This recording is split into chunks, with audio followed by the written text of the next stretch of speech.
So first thing, separable. So an example of a separable equation is going to be something like this. They give you 1 over the square root of x squared plus 1 times dy dx is equal to 6 minus 2y. And now the first thing that we have to do is how do we know that we can use separable equations for this? So first thing is, if you guys remember back, everything that you did on the first test was all first order. So right here we just have dy dx. We don't have this, it's just the first derivative. We don't have the second derivative. So we know that separable is an option. And the next thing that you need for separable is you need to be able to get all of your x's on one side, all of your y's on the other. So right now it's a little mixed up, but let's try and do some algebra, move stuff around, and see if we can get it to look with all of our x's on one side, all of our y's on the other. So I'm going to take this dx, I'm going to multiply it over here, just so I can get it out of the denominator. And then I'm going to multiply this 1 over the square root of x plus 1 to this side, and I'm going to divide over this 6 minus 2y to this side. And what that's going to give me is 1 over 6 minus 2y dy is equal to the square root of x plus 1 dx. So as you can see right now, we have our variables separated, so we can use separable.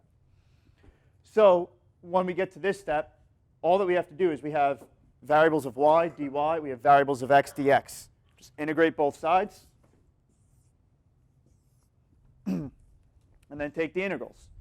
So I know that the integral of 1 over anything is just ln of that thing. So ln of 6 minus 2y.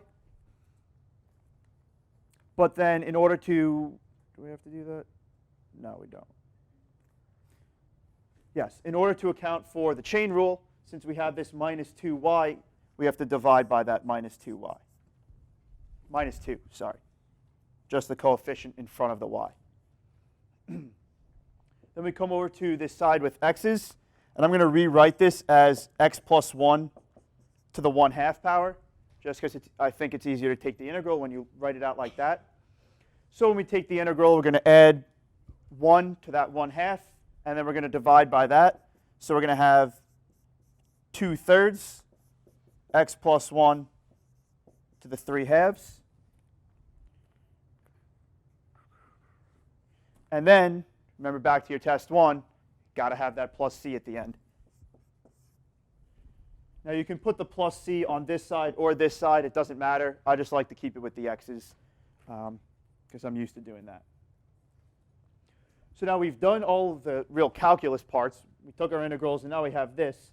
The last thing that we have to do is just get it in the form of y equals something.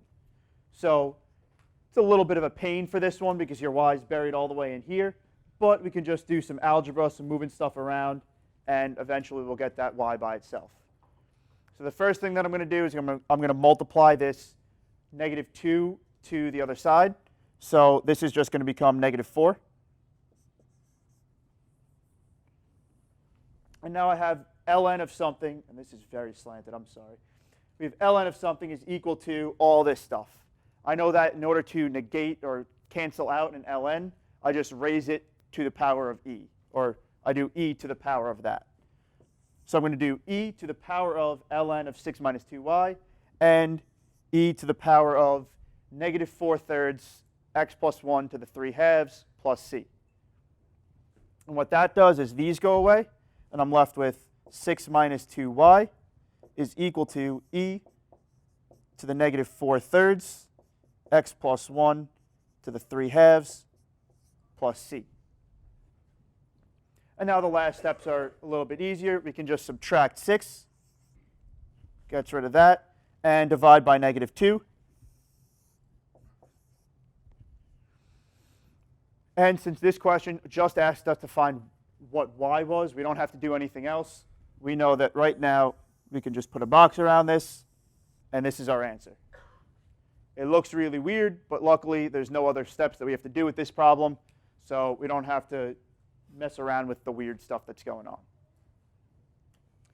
And a question like this would be phrased like, it would give you this equation, and it would say find a one-parameter family of solutions for the following differential equation. So we know that it's one parameter because we only have one variable on this whole right side, and we have it in the form of y equals something. So separable isn't too bad. Really only the three main steps to it is actually separate the variables, so that way you get all of your x's on one side and all of your y's on the other, like we did here. Second step is integrate everything. You get to this step. And then once you integrate everything, move stuff around to get the answer that they're asking for. That one's one of the less involved questions that you could get. So now moving on to the next type of question is we have some exact. So this was question 2 on fall 17. I'll get back to question 1 later. It doesn't fit my flow. So we have fall 17, question 2. And this gave us 2xy cubed minus 6x squared dx plus 3x squared y squared plus 8y dy is equal to 0. And this one gives us an initial value of when x is 1, y is equal to -1. So the first question is, how do we know this is going to be an exact? Because the question doesn't tell us we have to use exact. Yeah. Yeah. So we have some term, especially they kind of give it to you when they put it in parentheses. They're saying this whole thing is multiplied by dy. This whole thing is multiplied, or dx. This is all multiplied by dy.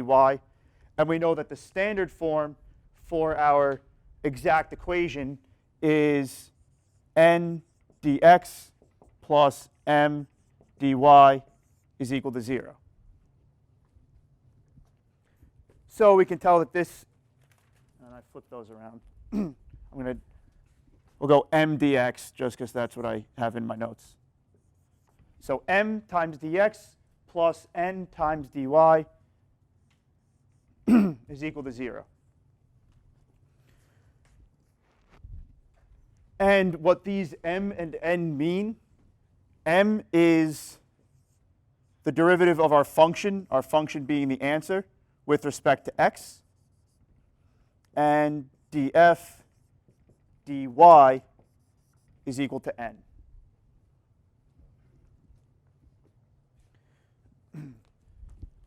So we're going to kind of use these concepts later on in the question when we start solving.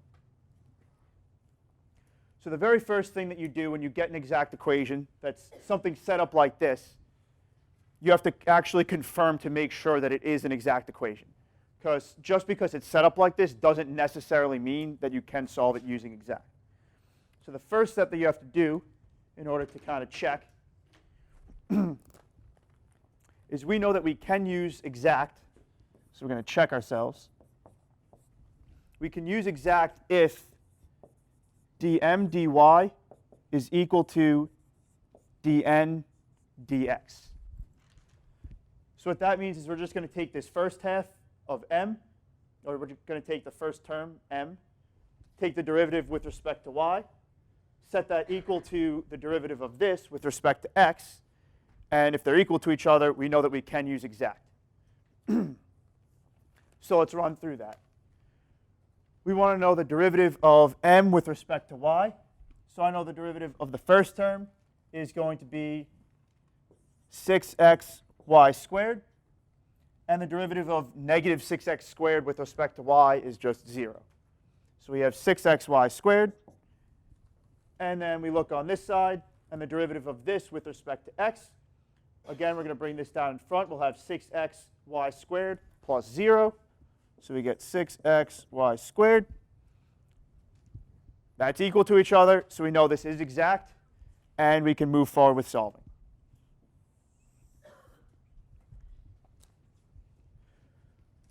So now to solve this problem, the first step is going to kind of be using these concepts.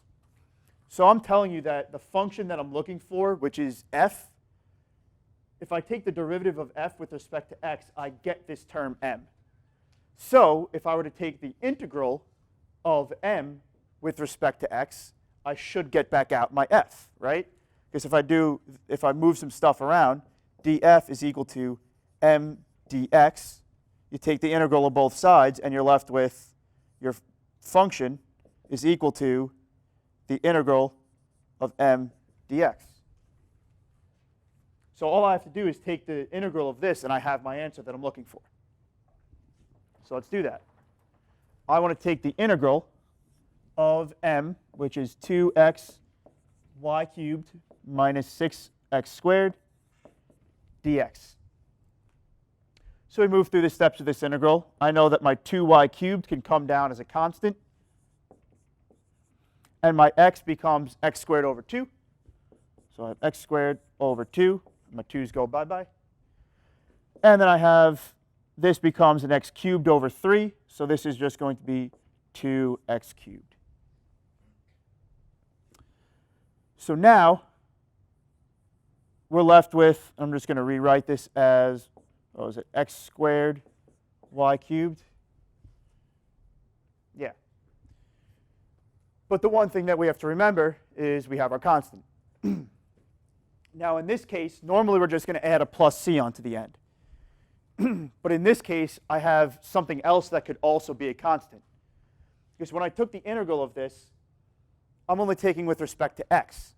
So that means I treat all of my y's as a constant. So instead of just doing a plus c, I have to say plus some function of y. Because I treated y's as a constant. So I have to include this in my constant. But the good news is I'm saying this is my answer. I'm looking for f of x, y. So I know that this is going to be my answer to the entire problem. I just need to fill in that little bit of missing information. Because I can't just leave my answer with this g of y at the end. It's not complete. So what I need to do is I need to figure out what that is. Does anybody know what we're going to do next to figure out what that is? So you could integrate the other side, and then kind of, that's a little less direct of an approach, but it's an option. What I'm going to say is, right now I have my f, and I say that if I take the derivative of f with respect to y, I should get n. Well, I know what n is, so I'm going to take the derivative of this with respect to y, set it equal to n, and see what's missing and goes in that empty space. So now let's take this derivative of f with respect to y. X squared stays as a constant, and this becomes 3y squared. The derivative of negative 2x cubed with respect to y is just going to be 0. And this is just going to be g prime of y. Yeah. Here? Yeah.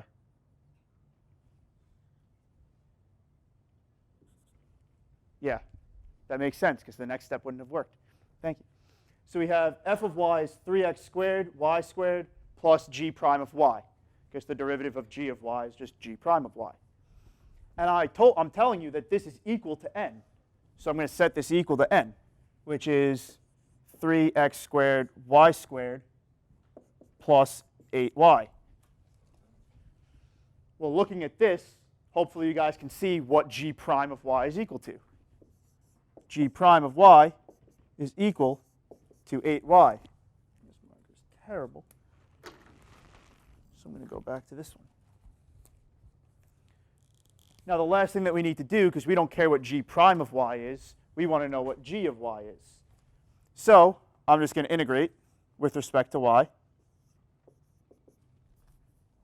And I get that g of y is equal to 4y squared.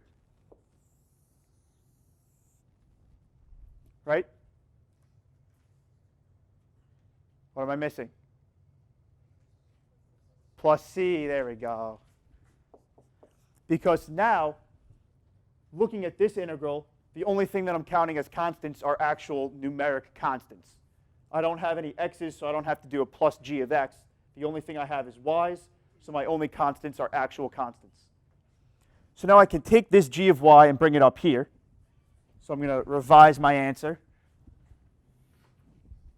because I know some more information. So I'm going to go plus 4y squared plus c. And now I'm one step closer to being done. If this problem didn't give us an initial value, I would be done right now. But it does give us an initial value, so we have to go through and figure out what that c is. So we now have f of xy is equal to x squared y cubed minus 2x cubed plus 4y squared plus c. And I know that in exact problems, this answer that's going to be this f of xy, when I plug in a point, is just going to be some constant. It's going to be a number. So this plus c, I'm actually going to kind of bring over to this side and just absorb it in this value. So I'm going to say that I have some constant is going to be equal to x squared y cubed minus 2x cubed plus 4y squared. And the very last thing that I need to do is plug in that y of 1 equals negative 1. So that just means for every x, I'm plugging in 1, and every y, I'm plugging in negative 1. So I'm going to have c is equal to 1 squared times negative 1 cubed minus 2 times 1 cubed plus 4 times negative 1 squared. So I know that this whole thing, that becomes a 1. This becomes a negative 1. That becomes a 1, so I have negative 2. And negative 1 squared is positive 1, so I have plus 4, which gives me a grand total of c is equal to positive 1. So now I can take this c equals positive 1 and plug it in. You can do it either here or there. So I'm going to just plug it in right here, and I'm going to say that our final answer is 1 is equal to x squared y cubed minus 2x cubed plus 4y squared. And that's my final answer for the exact.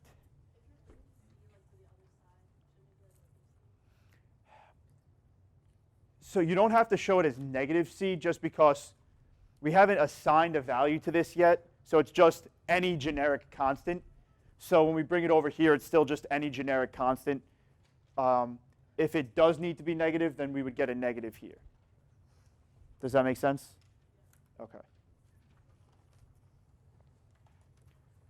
Does anyone have any questions on exact? If not, we'll move on to, let's see what the next question is. Next question is some Bernoulli. And in Bernoulli, we'll do linear as well, because they're kind of all one question. So I'm going to be fancy, because in this room, I have 2 sides to the board. I'm going to move to this side.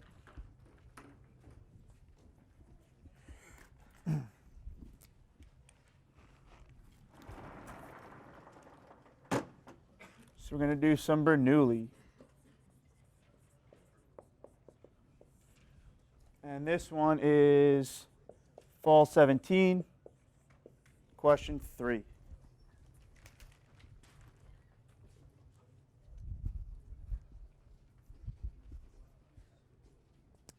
And for this one, we have dy dx plus 4x cubed y is equal to x cubed y squared.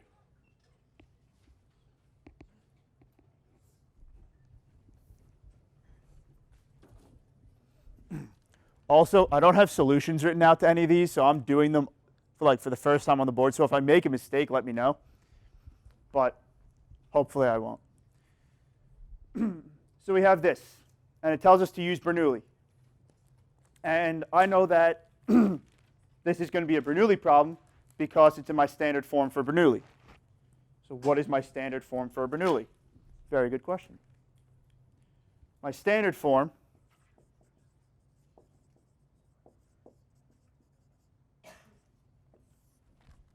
is dy dx plus p of x y is equal to f of x y to the n. So you can see right here dy dx, some function of x, which is our p of x, that I'm going to write down is 4x cubed, is equal to f of x, which is x cubed, and then y to the n, where n is equal to 2. Yes?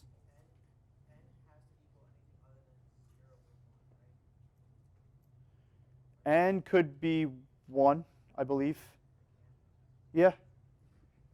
But the thing is, if it's 0, then you really don't even have a y to the n, and you can just use linear.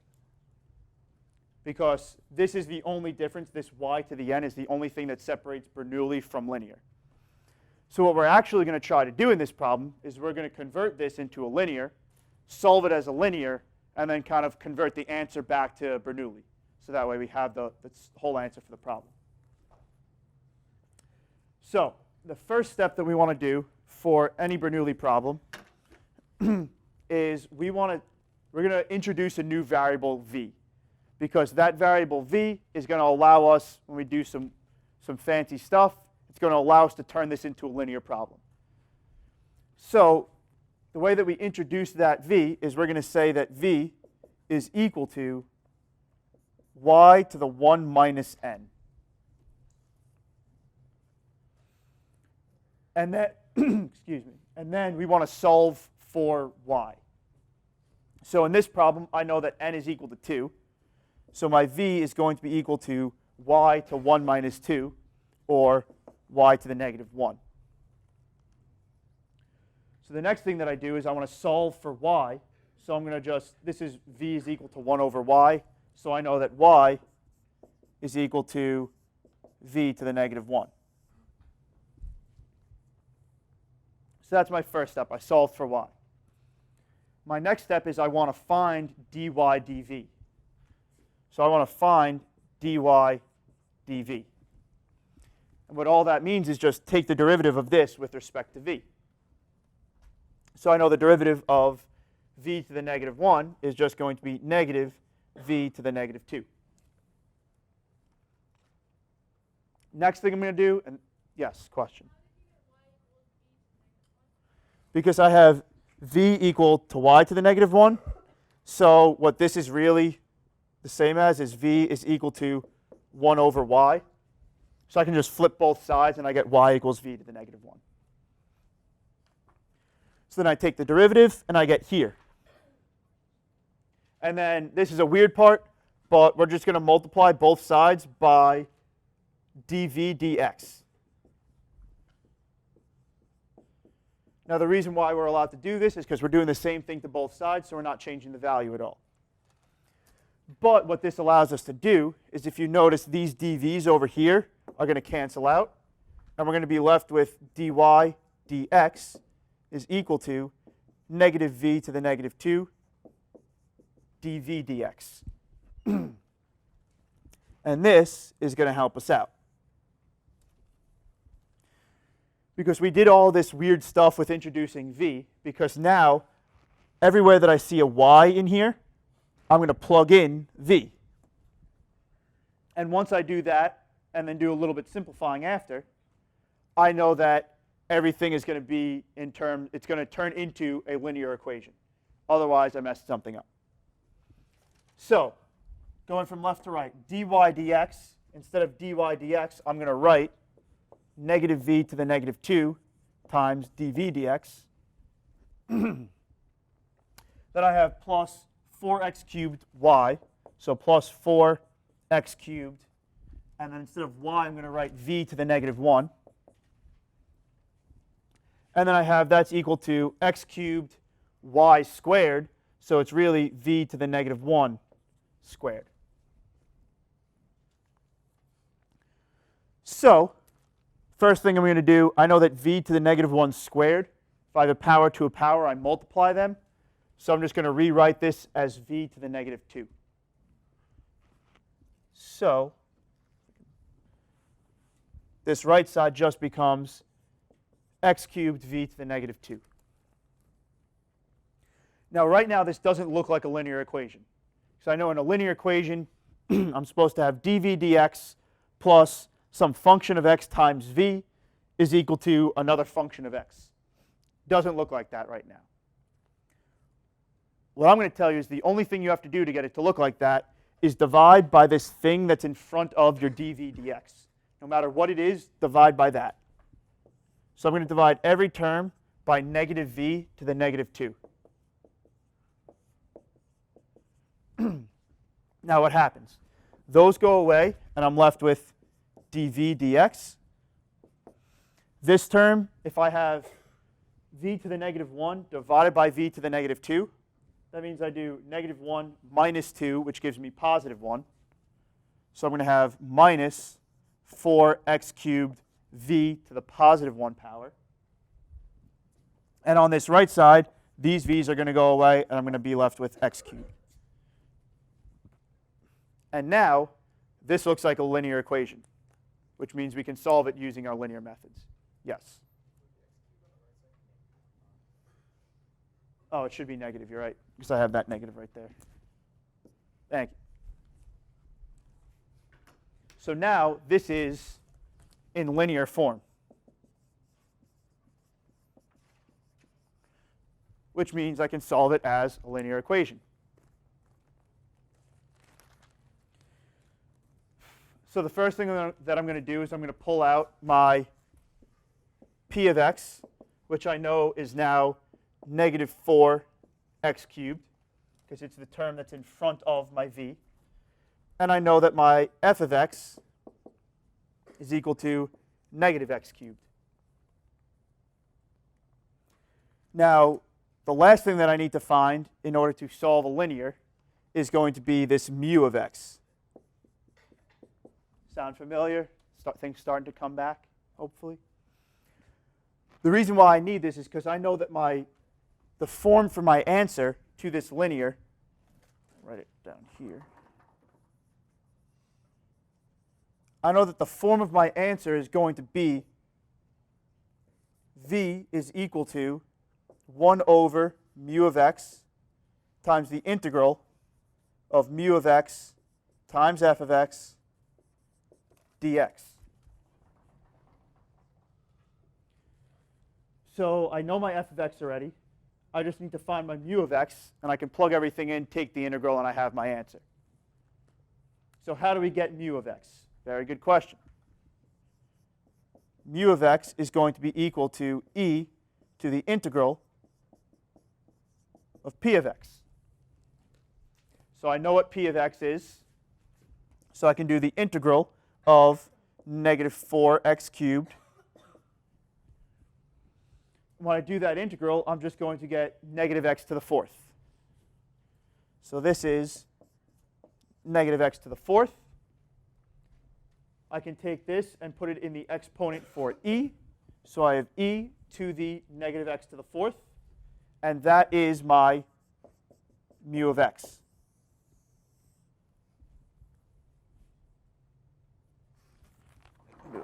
Switch.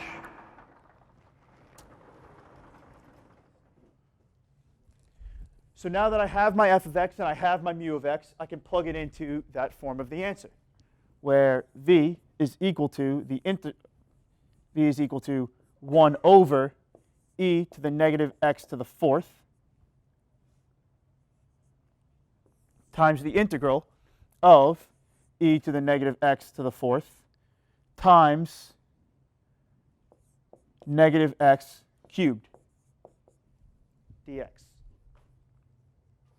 So we're just plugging into that formula for our answer. And now we need to integrate. So for an integral like this one, how are we going to solve it? What method are we going to use? U-Substitution. Now the reason I know I can do U-Substitution is because there's one term in here that when I take the derivative, it looks like another term.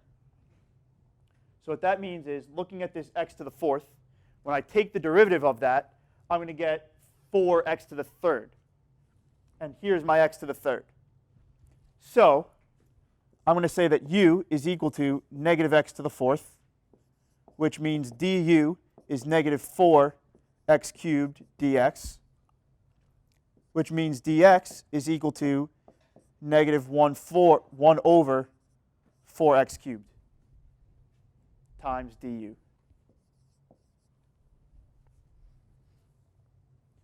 So now I'm going to take this and plug it up in here. So I'm going to have the integral of e to the u times negative x cubed times, for dx, I'm going to plug in this, negative 1 over 4x cubed times du. And you can see that these negatives cancel out, these x cubes cancel out. All that I'm left with from here right here is a 1/4. So I'm going to pull that out in front, and I'm left with 1/4 the integral of du, of e to the u du. So I know that the integral of e to the u is just e to the u. So now I need to plug in my bounds, but first I'm going to convert it back from u's to x's. So I'm going to plug in that, where I'm going to have 1/4 e to the negative x to the fourth. And I know that my bounds, do I have bounds for this one? No, I don't even have bounds for this one. So I don't need to worry about plugging in bounds. So I convert it back to 1/4 e to the negative x to the fourth. Now, I know that this whole thing is just this part of my answer. So I bring back that 1 over e to the negative x to the fourth. So I have v is equal to 1 over e to the negative x to the fourth times 1/4 e to the negative x to the fourth. And look how beautifully that works out. We get that v is equal to 1/4.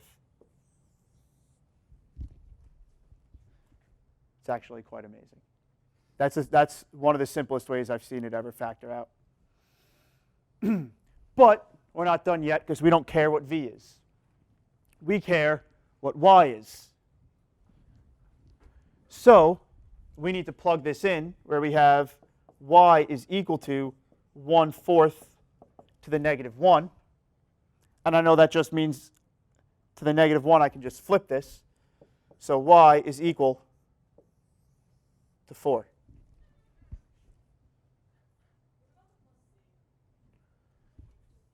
You're saying in this integral? Yeah, you should keep it.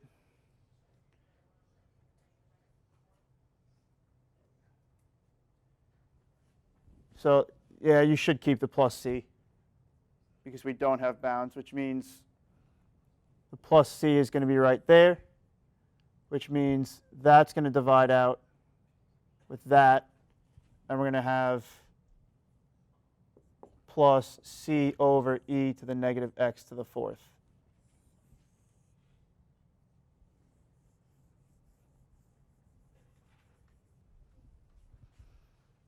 Because we get a plus c from this integral, which shows up right there. So we bring it up here, and this e cancels out with that one when we distribute it, but we're still going to have some constant over e to the negative x to the fourth. Thank you for pointing that out. So now we can take this and plug it in. So we have y is equal to 1/4 plus c over e to the negative x to the fourth to the negative 1. And now you can either rewrite this as 1 over this whole thing, or since that's not really much simpler, you can just box this answer and leave it. Because all this question is asking you to find is, what does y equal? This is what y is equal to. And it doesn't give us any initial values, so we know that we don't have to solve for c. So this is our final answer. Are there any questions, comments, concerns on Bernoulli or linear? Okay. So with that, we're moving right along.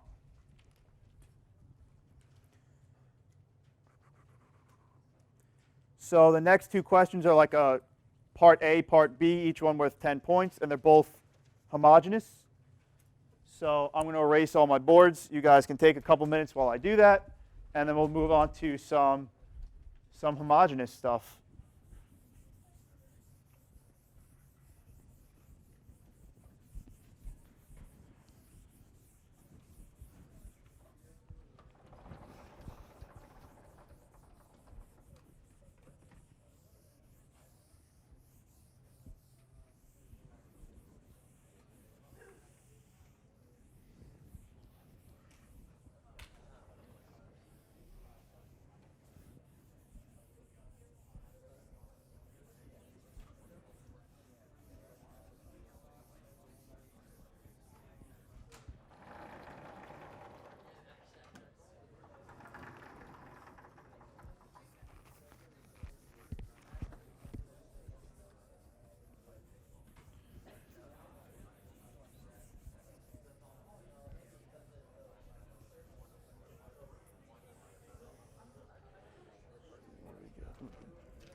So I just had to check the fantasy team. Colts are up 17-7 at half. Let's go. Eric Ebron's got a touchdown.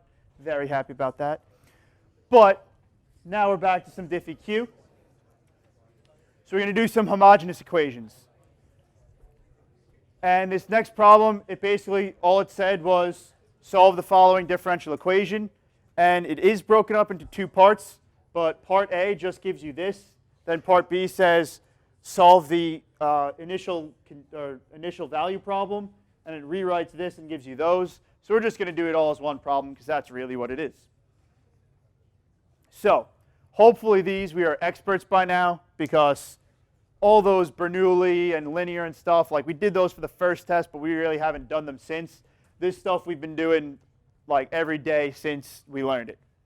So what's the first thing that we have to do to solve our homogeneous equation? Auxiliary equation. I love it. So we know this has y double prime, so we go m squared plus 4y to the single prime gives us m to the first power plus 5y to the 0 derivative, so y to the 0 power. Then we have to factor this. We're going to use our product sum method, where that's our sum, that's our product. But that doesn't work. So we're going to use our quadratic equation, where we have m is equal to plus or minus the square root of b squared minus 4 times 1 times 5 all over 2. Also, I forgot the negative 4 out front. So we have m equals negative b plus or minus the square root of b squared minus 4 times 1 times c all over 2a, which is 1. So I know that this is the same thing as negative 4 plus or minus. Here we're going to have 16 minus 20, which is going to give us square root of negative 4 all over 2. And the square root of negative 4 is just going to be 2i. So we have negative 4 plus or minus 2i over 2. And when we divide by 2, that gives me that m is equal to negative 2 plus or minus I.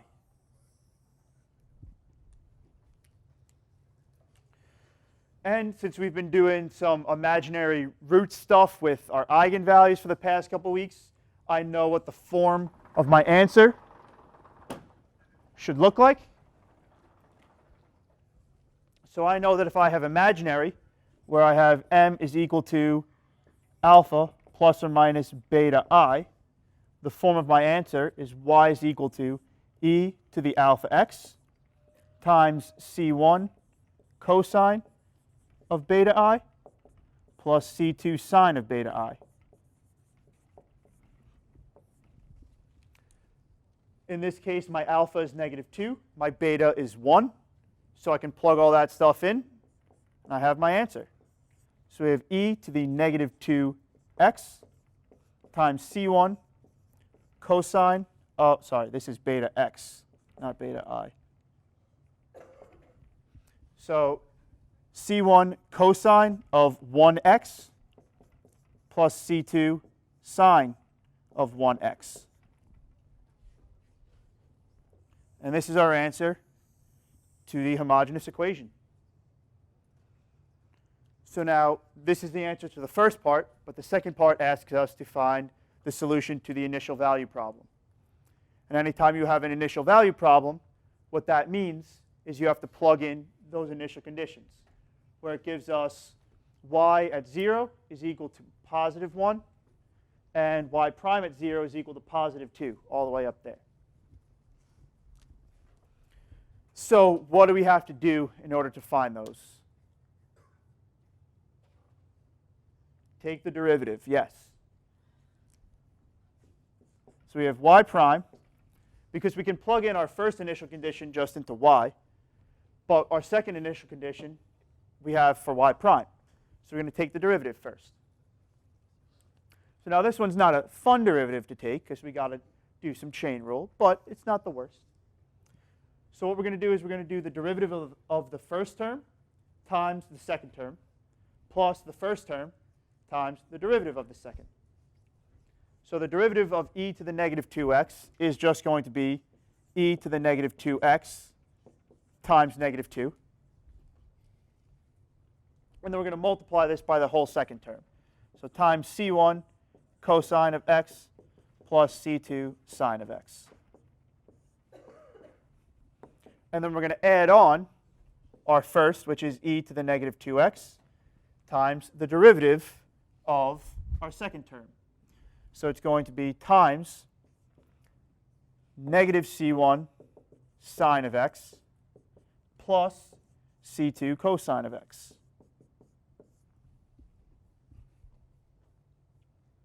And now we can plug in those conditions we have up top. So what that first condition tells me is when x is equal to 0, y is equal to 1. So I say 1 is equal to e to the 0, c1, cosine of 0 is just 1, plus c2, sine of 0 is 0. So I know that that goes away, this goes to 1, and I'm left with c1 is equal to 1. Now I come over here, and I look at my second initial condition, which tells me that y prime is equal to 2 when x is equal to 0. So I'm going to have negative 2 e to the negative 0, or to the 0.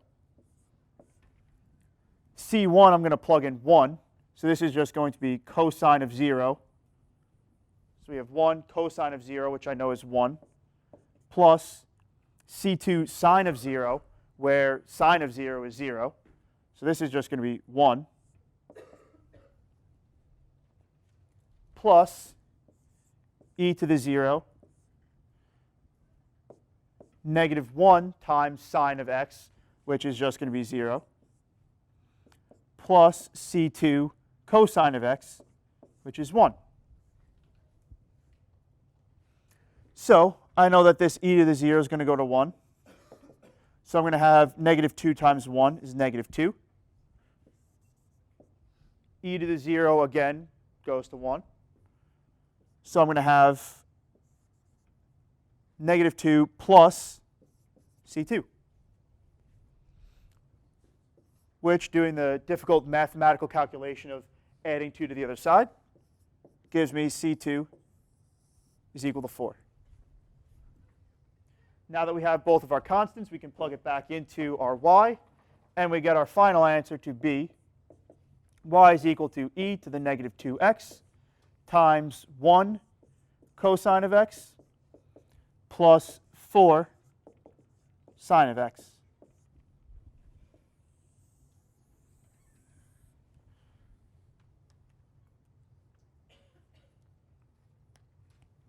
Does this make sense? Any questions? Hopefully this stuff's still pretty familiar. Cool. So these are all the main topics that showed up on test 1, but I'm going to go back and run through the first problem, because the first problem on test 1 every year is always really weird, where they're asking you to identify equilibrium solutions and draw phase portraits. And I know nobody probably knew what they were on the first test, and you definitely won't remember what they are for the final. So we're going to go over that really quick, because in case they decide to ask a question about it on the final. So this was Fall 17, question 1. And it gave you dy dx is equal to y squared y plus, or times y plus 1 times y squared minus 1. And part A said find all equilibrium solutions to the differential equation. So part A says find equilibrium solutions.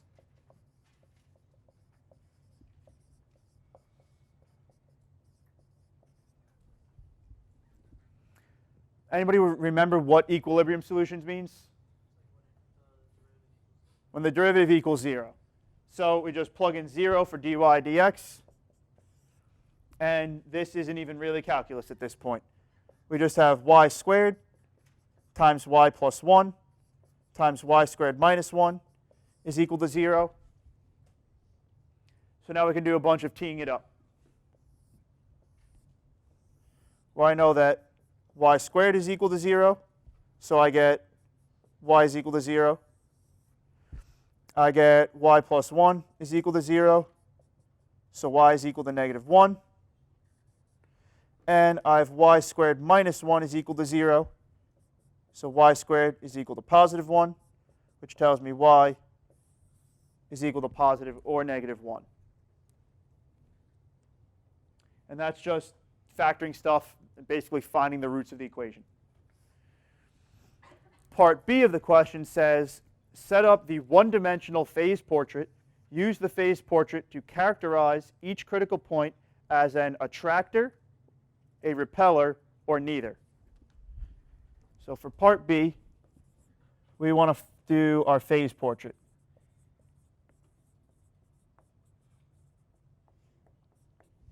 And it gives you this to set you up. So all of our critical points, since we only have one dimension, it's just we set them up at y equals 0, -1, and +1. So we're going to do a little line right here, which is +1, and we're going to do a line at -1. And what the phase portrait is asking us, it says characterize each critical point as an attractor, a repeller, or neither. So what it's saying is, and I'll draw this dotted line out too. It's saying that in each of these four regions, down here, here, here, and here, which direction is the function going? Is the function going up, away from the critical point? Is it going down towards the critical point? Is it curving down and becoming an asymptote, or is it moving further away from that critical point? So all that we need to do is figure out, in each of these regions, is my derivative positive or negative? Is it going up or is it going down? So what I'm just going to do is I'm going to pick a y value that's in this region. I'm going to plug it in here, and I'm going to see if I get a positive or negative number. So for up here, I'm just going to pick y equals 2. It's a nice simple number to choose. So if I take y equals 2 and I square it, that's going to give me 4. 2 plus 1 is 3. 2 squared minus 1 is going to be 3. I don't even care what value it gives me. I know it's a positive number. So I know that in this region, my function is increasing.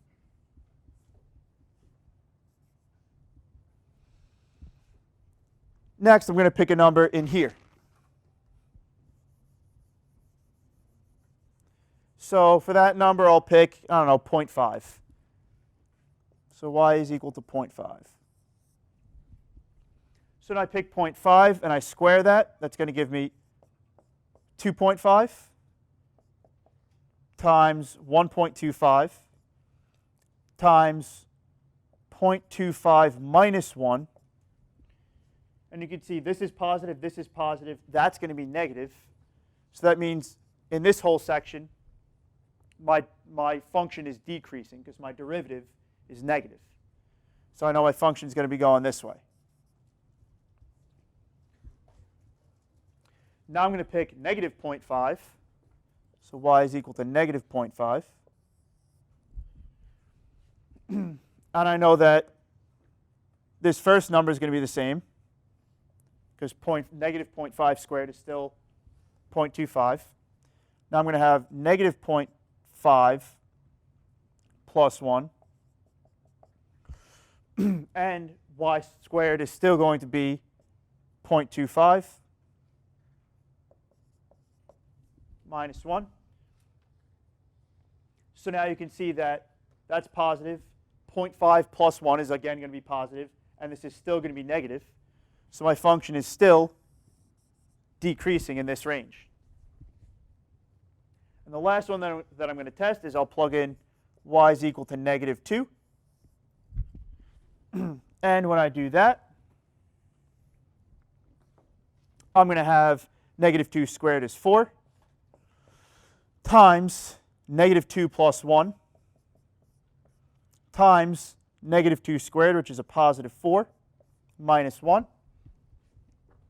We have positive number, positive number. So that's going to be negative. So my function's decreasing. So now the three things that you can classify each of these critical points as are either an attractor, a repeller, or neither. And you might not even know what those words mean, but you can hopefully figure it out, because looking at this line, y equals 1, is it an attractor, a repeller, or neither? Just knowing what repelling means, both sections are pointing away from it, so this one is a repeller. Because both above that critical point and below the critical point, the function is moving away from it. Now this y equals 0, we have one side's moving toward it, one side's moving away from it. So that one is going to be neither. And the same thing for y equals -1. In both directions, it's moving away. Does that make sense? Yes.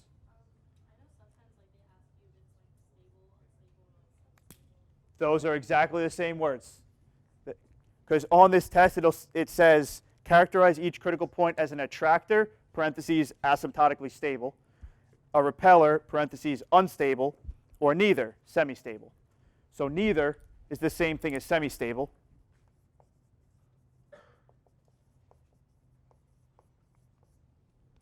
And repeller is unstable.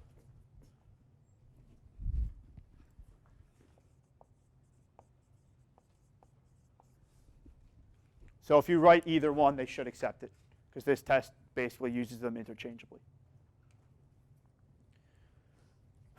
Are there any questions on any test 1 material? If not, we're going to get to move on to some like homogeneous or some undetermined coefficients, some variation of parameters, all that good stuff. Cool.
Okay, so we've finished the first test. We're like a month and a half into the semester right now, and we now are doing some test 2 stuff.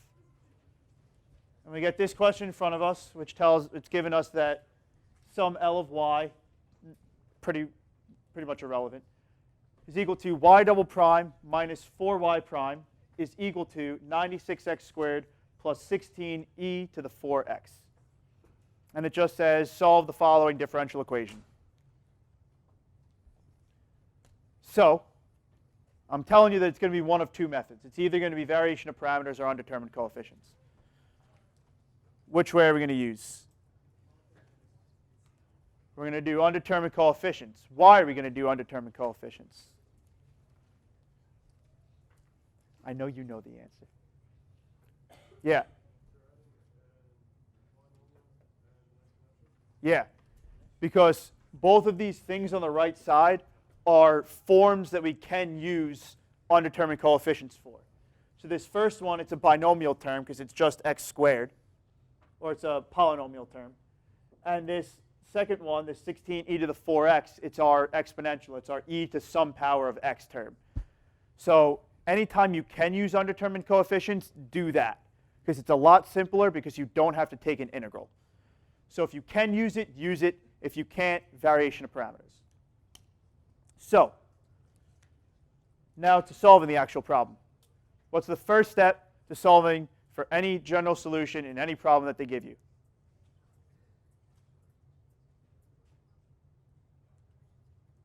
Find the homogeneous. Yes. So the first thing that we have to do before we find any particular solutions or go into our undetermined coefficients or anything, so we need to do the homogeneous first. It's always the first step. So for our homogeneous, just like we did before, first we're going to write our auxiliary equation. So we have m squared minus 4m is equal to 0. I can factor out an m, so I have m minus 4 is equal to 0, which gives me m equals 0 and m equals 4, which tells me that my homogeneous answer, homogeneous solution, is going to be C1 e to the 0x plus C2 e to the 4x. Now I'm going to rewrite that a little bit simpler. We're going to have y of h is just C1 plus C2 e to the 4x. First step is done.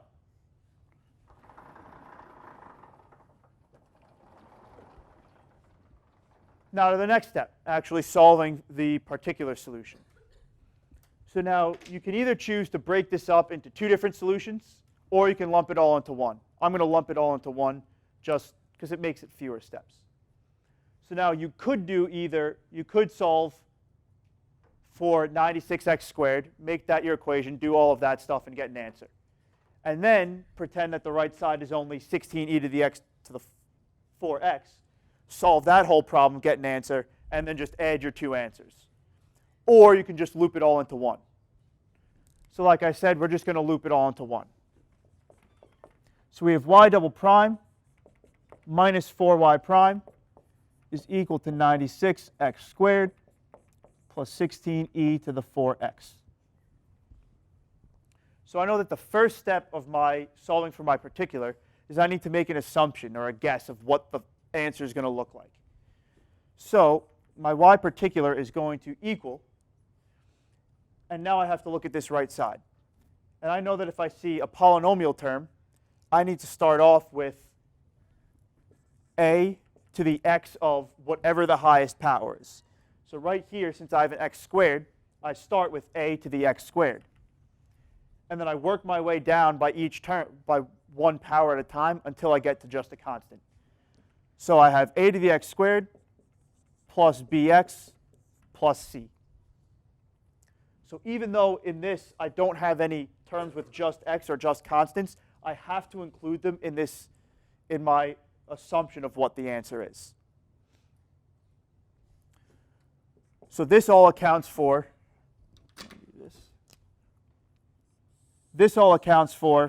my 96x squared. Now I need to account for my 16e to the 4th. And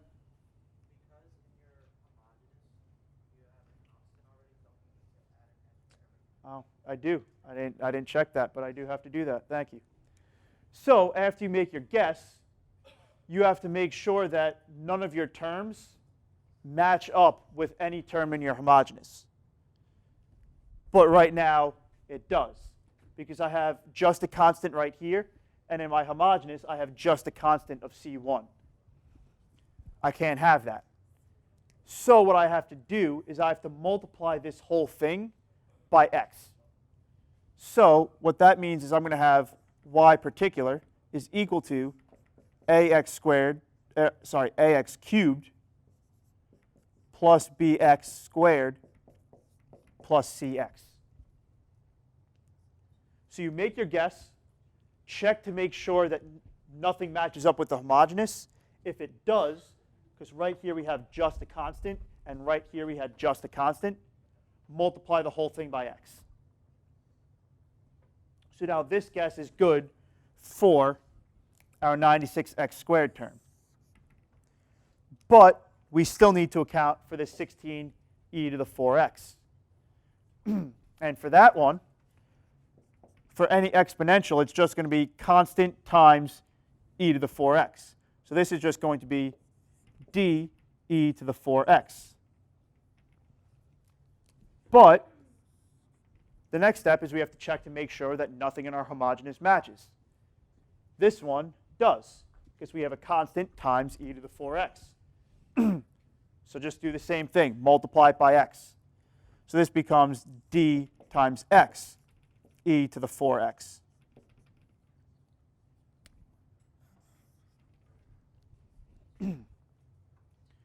So this right here is our form of our answer. At the very end of the problem, I'm going to put a box around this, and I'm going to say this is my final answer. They're going to put a check mark because it's right. The only thing that we're missing is these coefficients.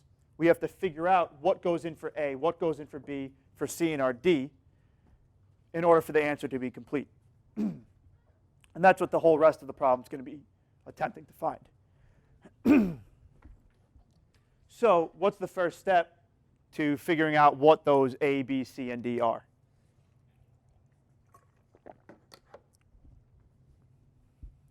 I'm going to wait this time. I'm not going to give an answer. Someone's got to know it. Take the derivatives. Yes.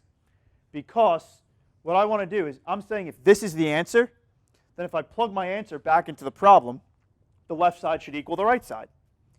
So I'm going to take this y of p, find my first derivative, find my second derivative, plug it back in up here, and the left side should equal the right side. So let's find that. So my y particular to the first derivative is going to be 3a x squared plus 2bx plus c plus the derivative of this is going to be, we have to take the product rule. So this is going to be the derivative of the first term, which is just d, times e to the 4x, plus the first term, dx, times the derivative of the second, which is e to the 4x times 4.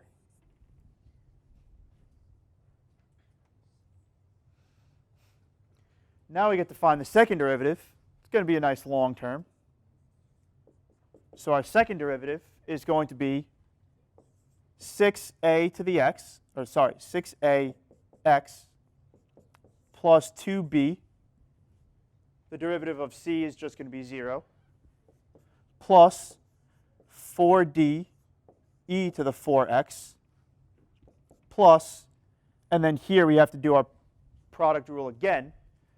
So the derivative of our first term is just going to be 4d times e to the 4x, plus the first term, 4dx, times the derivative of the second, which is e to the 4x times 4. So I'm going to make the coefficient 16.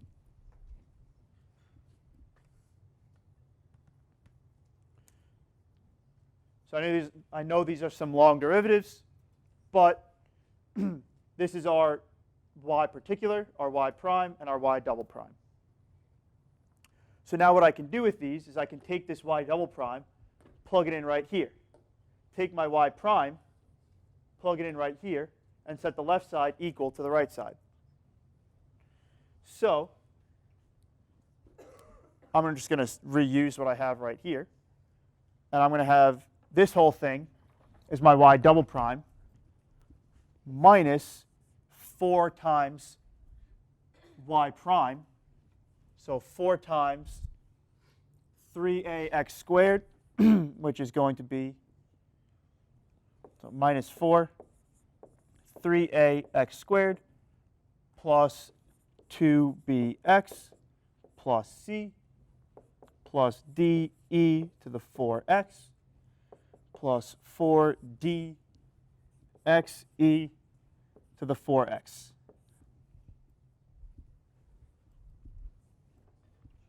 Very long term, probably going to take up the entire width of the page. But I know that this whole thing is the left side of that equation, and I know the right side is 96x squared plus 16e to the 4x.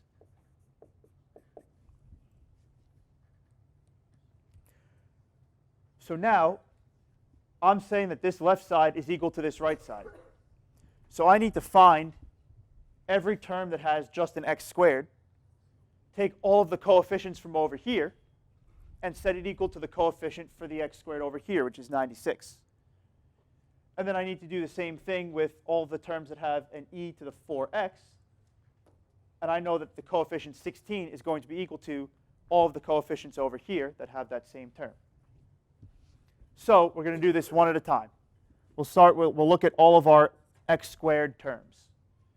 So I know that on the left side, I have 96. And 96 is going to be equal to, let's look for all of our x squared terms. Here's one. We have 4 times 3a. So I know that this is going to be 12a. So I use that. I use that. And I have no more x squared terms. So my next equation, I'm going to look at just x's. Yes, it should be. Thank you. So we got the negative 4. Next thing I'm going to look at is my x terms. On the left side, I have none. So it's just going to be 0. On the right side, I have 6a. Use that. This has an x, but it's xe to the 4x. So this isn't included in this set. Keep coming over, and I have negative 4 times 2bx. So it's going to be minus 8b. And I use that term. And those are all of my x terms.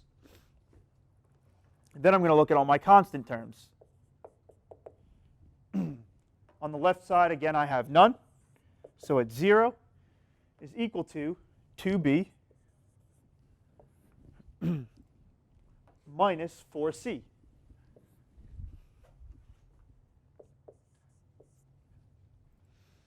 Then I'm going to look at all of my e to the 4x terms. And on the left side, I have 16. Cross that out. On the right side, I have 4d plus another 4d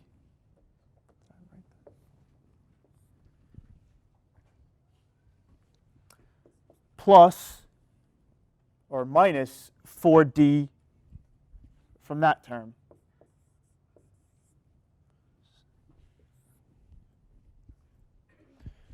So the last thing that I have is this x e to the 4x. And on the left side, again, I have 0. And this is going to be equal to 16d minus 16d.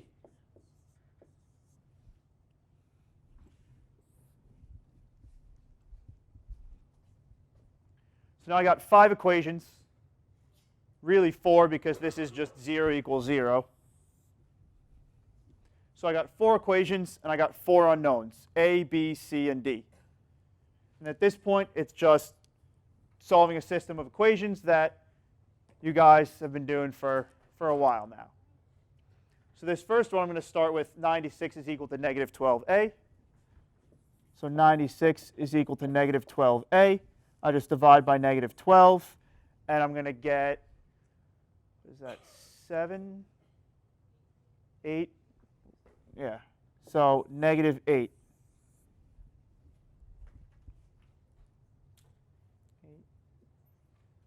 Yeah. So I use this equation. The next one that I'm looking at that I know it's going to be pretty easy is this one, because I have 16 is equal to 4d. So I have 16 is equal to 4d, which means d is equal to 4. So now I'm going to take that a equals negative 8 and plug it in here, because I know that 0 is equal to 6 times negative 8 minus 8 times b. So this is going to give me negative 48. Move it over. We have positive 48 is equal to negative 8 times b, which means b is equal to negative 6. And then using our last one, we know that 0 is equal to 2 times negative 6 minus 4c, which gives me 12 is equal to negative 4c, which tells me c is equal to negative 3. So I now have solved for all 4 of my variables. I can take those and plug it in right here. And that's exactly what I'm going to do. For my a, I'm going to erase that. And my a value is negative 8. My b is negative 6. My c is negative 3. And my d is positive 4.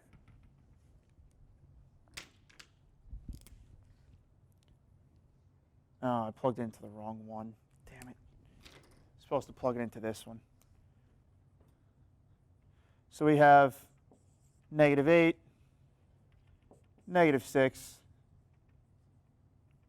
negative 3, positive 4. And this right here is our final answer for our particular solution.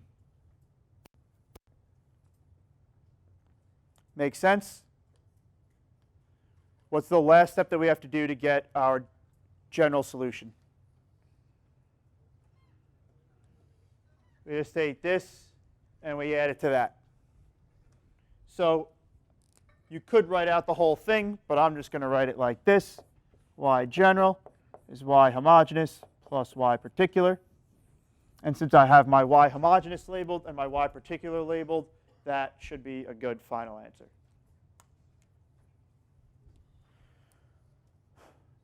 Any questions on undetermined coefficients?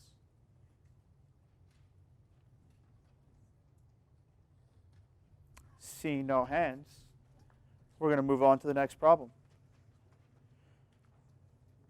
Now this test actually had 2 undetermined coefficient problems, but I'm not going to do the second one. We could do it after if anybody wants to stay and see me do it, but since we already did one, I'll move on to a different one. Look at that.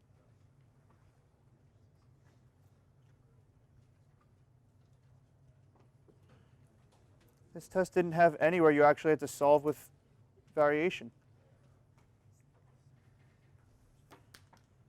Let me find a different test.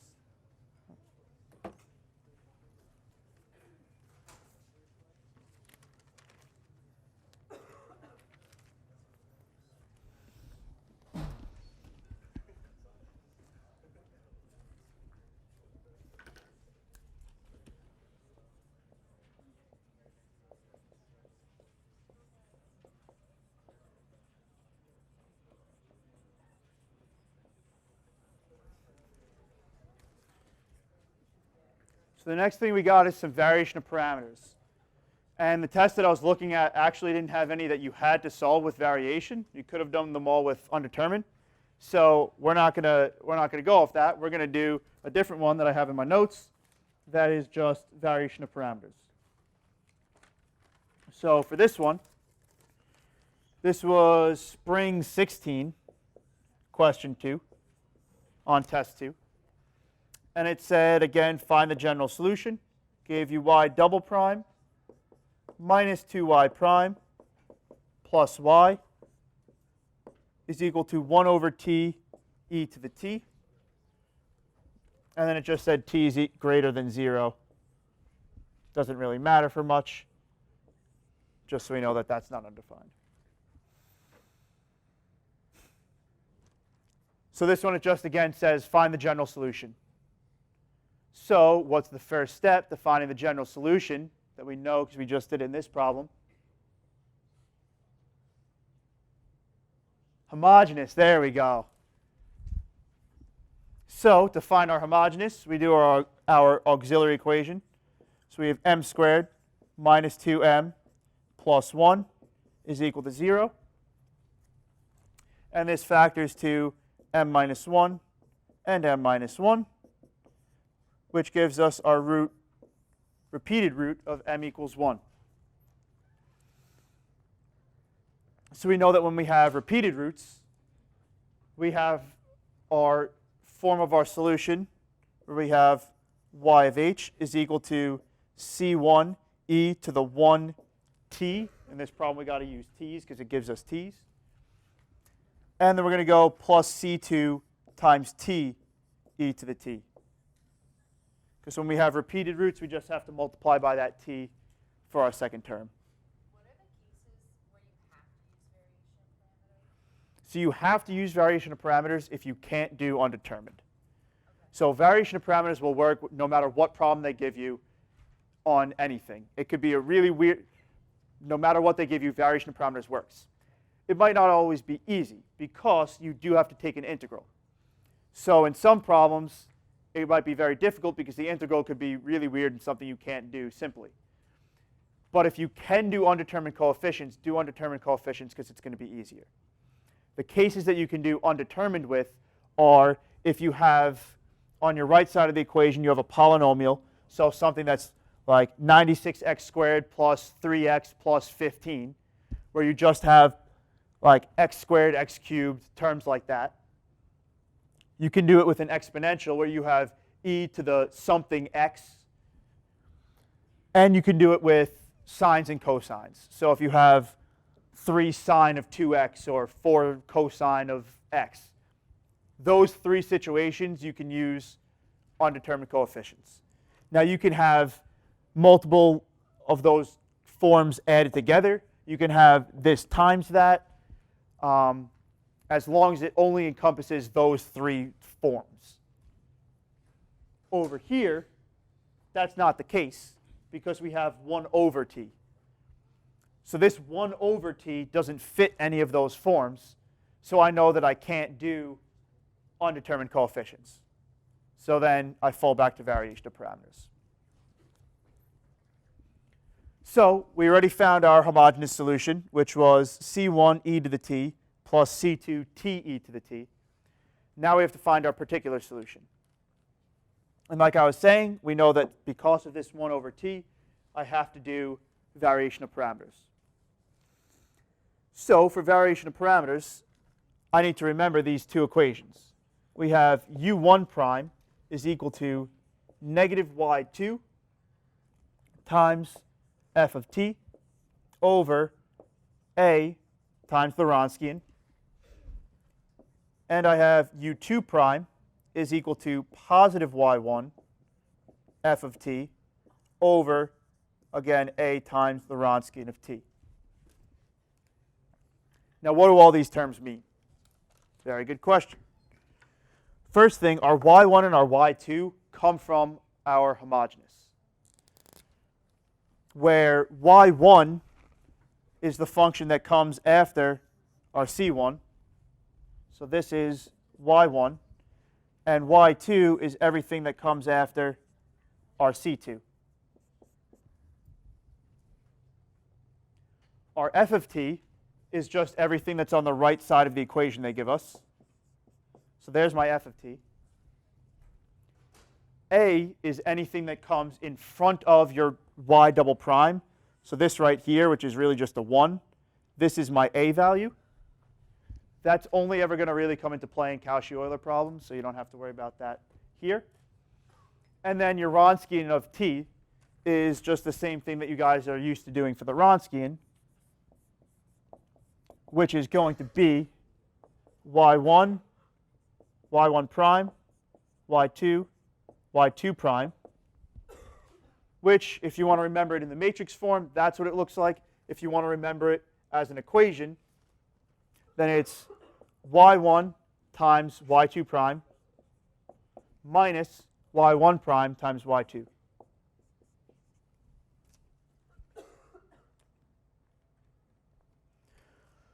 So now that we have all of our equations written out in order to do this variation of parameters, we can move forward with the steps.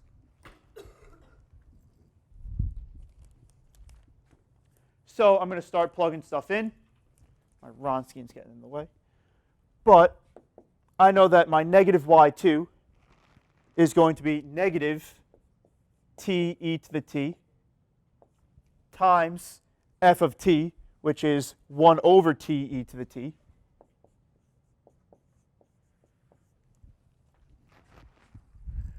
And I'm going to erase this for right now.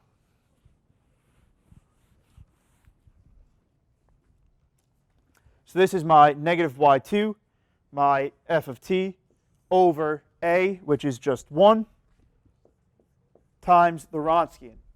So now I'm going to find what the Wronskian is. And I know that that's y1, y2 prime, minus y1 prime times y2. So we got to take some derivatives now in order to solve for that. So I know that y1 is just e to the t. And I know that y2 is t e to the t. y1 prime is just going to be e to the t. y2 prime, we have to do the product rule. So we're going to have derivative of t is 1 times e to the t plus the first, which is t, times the derivative of the second.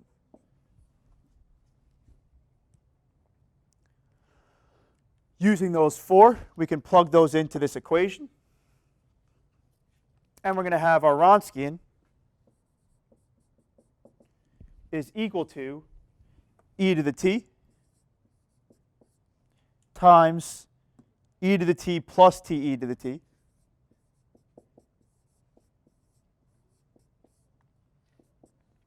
minus our y1 prime, which is e to the t, times y2, which is just t e to the t.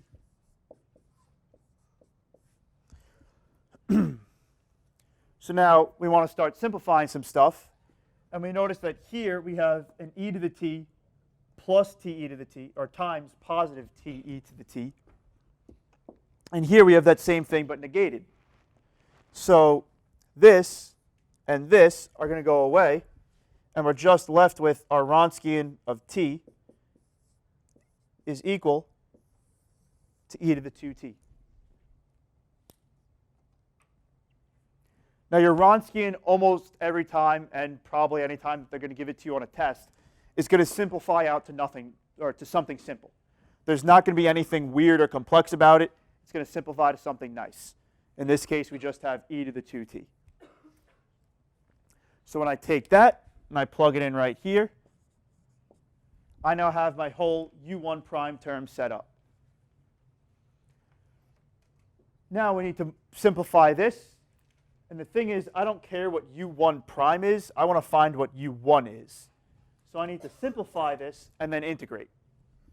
So first thing that we're going to do to simplify is here I have a t to the first power. Here I have 1 over t. So those are going to cancel out. And this one's one of my favorite ones. So I have positive e to, I have an e to the t, and e to the t, and e to the 2t. And all of those are going to go away. And this whole thing that looks really weird and complex just becomes -1. So I know that u1 prime is equal to -1. I want to figure out what u is. So I just take the integral with respect to t. So the integral with respect to t is just going to be -t.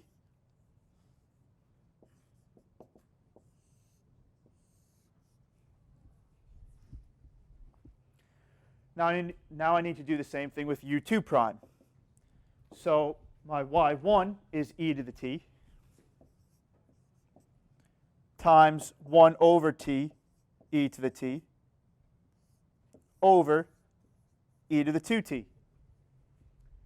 And again, all of these e's are going to cancel out, and we're left with 1 over t. We take the integral of that so we can get our u2. And the integral of 1 over anything is just ln of that thing. So we have the ln of t.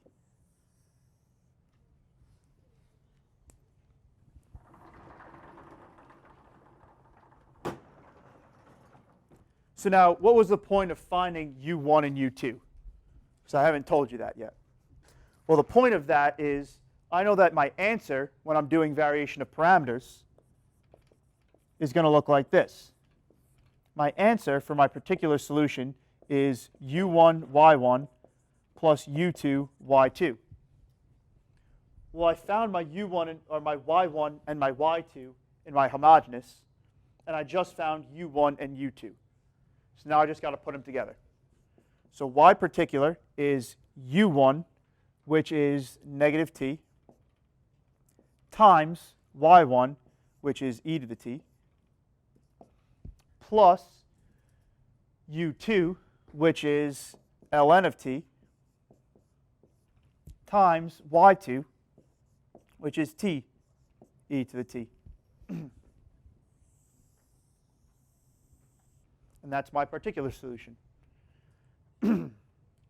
So again, the last thing that I have to do to find my general solution is add my homogeneous and my particular.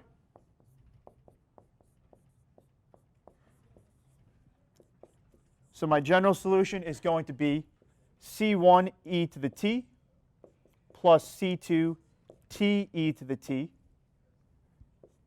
minus t e to the t plus ln of t t e to the t.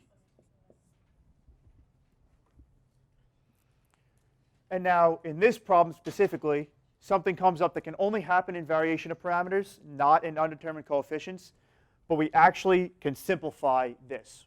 We can simplify our general when we add our homogeneous to our particular. And where that simplification can happen is right here. So you notice that we have two terms with t e to the t. So I can combine those.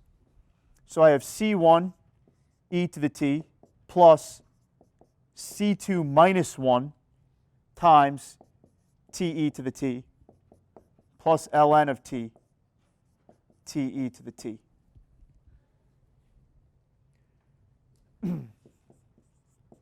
And now you could leave the answer like that, or if you want to go one step to be fully thorough and make sure you get all of the points, because they took off a point for me leaving it like that. If we have some constant minus 1, it just becomes some different constant. So we have yg is equal to c1 e to the t plus c3 t e to the t plus ln of t t e to the t. And this is your fully simplified final answer for this problem.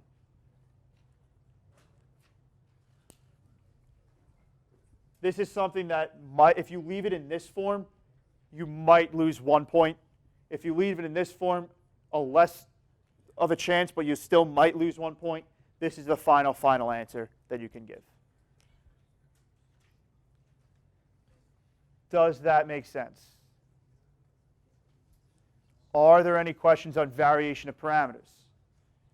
The big thing to remember for variation of parameters is the u1 prime formula, u2 prime formula, and the Wronskian formula. If you know those, it's basically just taking integrals. which can be difficult at times, but hopefully you guys are familiar enough with those. So if we're good with variation of parameters and undetermined coefficients, we can move on to some Cauchy-Euler, do a little bit of Laplace. None of the difficult stuff, none of the unit step function. We'll save that. Actually, we won't save that. You guys just took that last week, so it should still be fresh in your head. But if we're good with, with that, we'll do some Cauchy-Euler and then some Laplace stuff.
Okay. So we got some question? Say that again?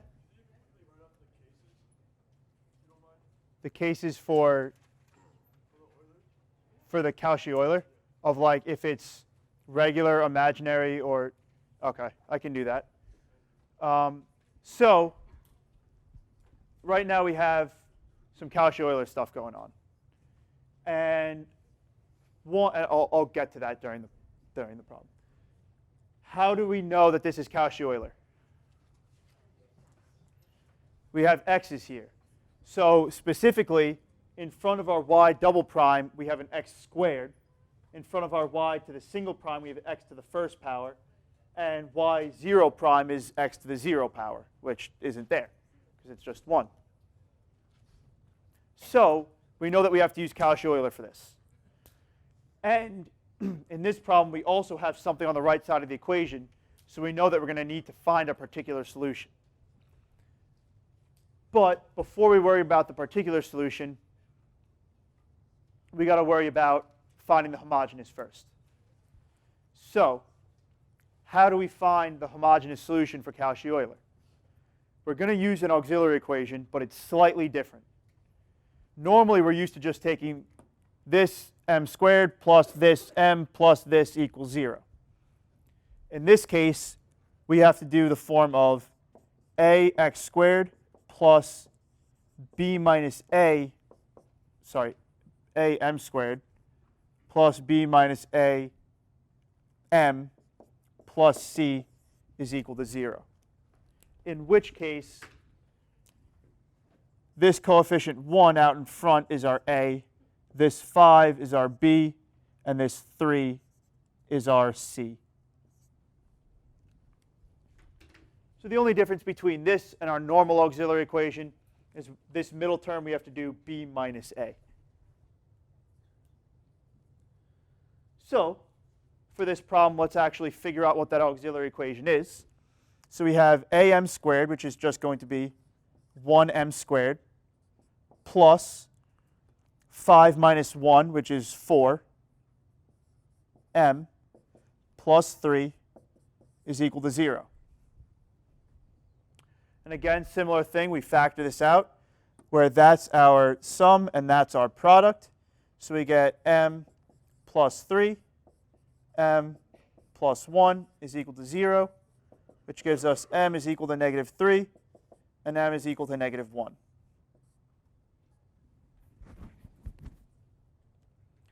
So now we're going to get into our 3 different cases of what Cauchy-Euler can look like. Because right now what I just got is I got 2 roots that are both real and they're not the same. So if I have real non-repeating roots, this is our most standard case. And in the past, we know that like with our normal non-Cauchy-Euler problems, this would just be y equals c1 e to the negative 3x plus c2 e to the negative 1x. We can't use that form anymore because these x's in here throw that off. Instead, the form that we have to use is y is equal to c1 x to the m1 plus c2 x to the m2. So what that means for this problem is our y would be equal to c1 x to the negative 3 plus c2 x to the negative 1 for our homogeneous solution. But now say that we didn't get this. Say that we got 2 roots that were real and repeating. So imagine that we got like m squared minus 2m plus 1 is equal to 0. M minus 1 times m minus 1 is equal to 0. And we get m is equal to 1. We have real roots because it's not imaginary, but it's repeating because we have the same m equals 1. In this case, we're going to have y is equal to c1 x to the m, so c1 x to the 1, plus c2, and we want to do x to the 1 again, but then we have the same thing. So with our old problems that we were used to doing, we would just multiply by x. But in this case, if you multiply by x, it's just going to make this x squared. So we can't do that. So instead of multiplying by x, we multiply by ln of x. So now we have, or in this situation, if we had real and repeating roots, it would be y is equal to c1x plus c2 ln of x times x.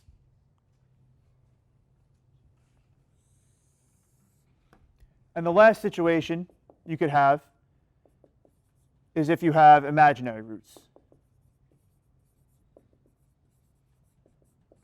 So imagine you get the form of m is equal to alpha plus or minus beta I. In this situation, we would have our homogeneous solution is equal to x to the alpha times c1 cosine of beta ln of x plus c2 sine of beta ln of x.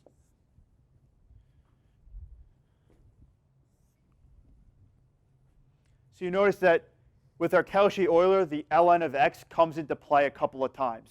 It comes into play when we have to multiply by something for our repeating roots, and also when we have our imaginary solutions, it's inside that cosine. Make sense? Good. So now we're going to come back to this problem where we have our homogeneous solution, but this problem gives us an f of x, meaning we have some function on the right side that we need to solve for the particular solution as well. So anytime you have to find the particular solution for Cauchy-Euler, you're only allowed to use variation of parameters. You can't do undetermined coefficients because, again, the x squared and the x kind of mess things up. So we have to do variation of parameters. The good thing is we do variation of parameters the same exact way now as we did for the last problem. So we know that u1 prime is going to equal negative y2 times f of x over a times the Wronskian of x. And u2 prime is going to be positive y1 times f of x over a times the Wronskian of x. Plugging some stuff in, I know that my y2 is going to be x to the negative 3. So I'm going to have x, or negative x to the negative 3. My f of x is going to be cosine of x. My a value now is, remember, everything in front of the y double prime. So in this case, I have an x squared in front of my y double prime, so I have to throw that in the denominator. And then I need to figure out what my Wronskian of x is.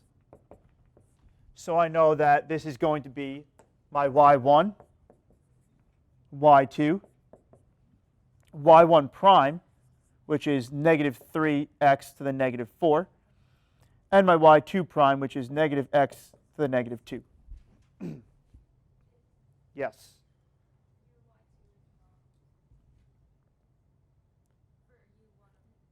Oh, you're right. I didn't write that. Wait.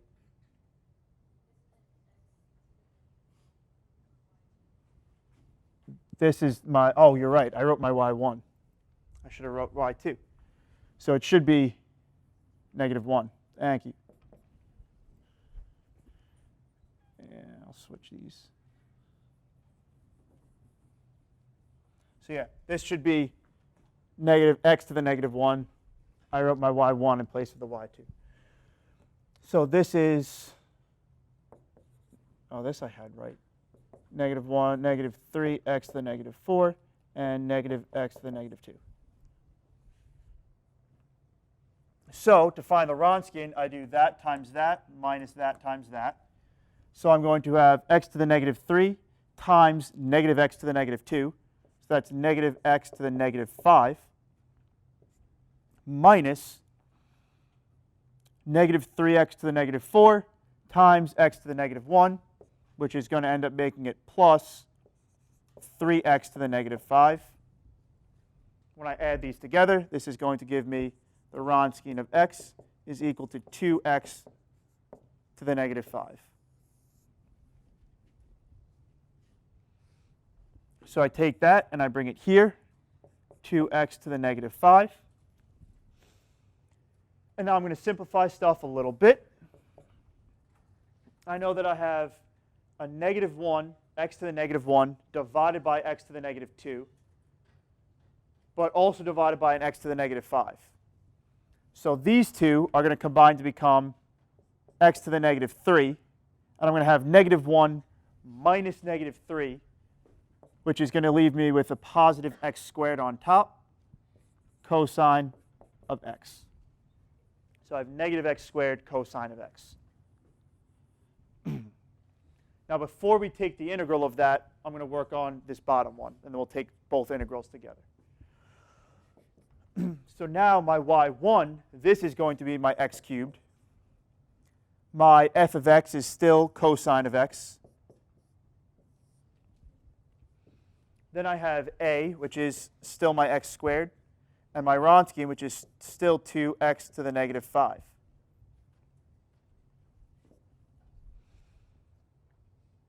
Now this one is, yes? For the first one, you want to find where did the 2 go on the bottom? Right here. Can't you see it? Yeah, because these all simplify to become that.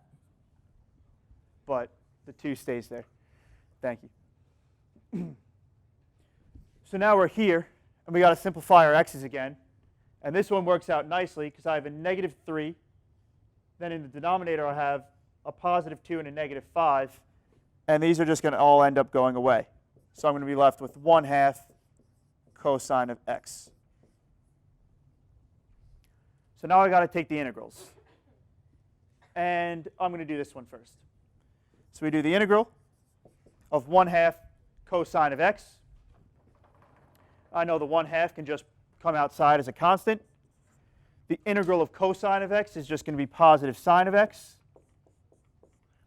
And this is going to be my u2.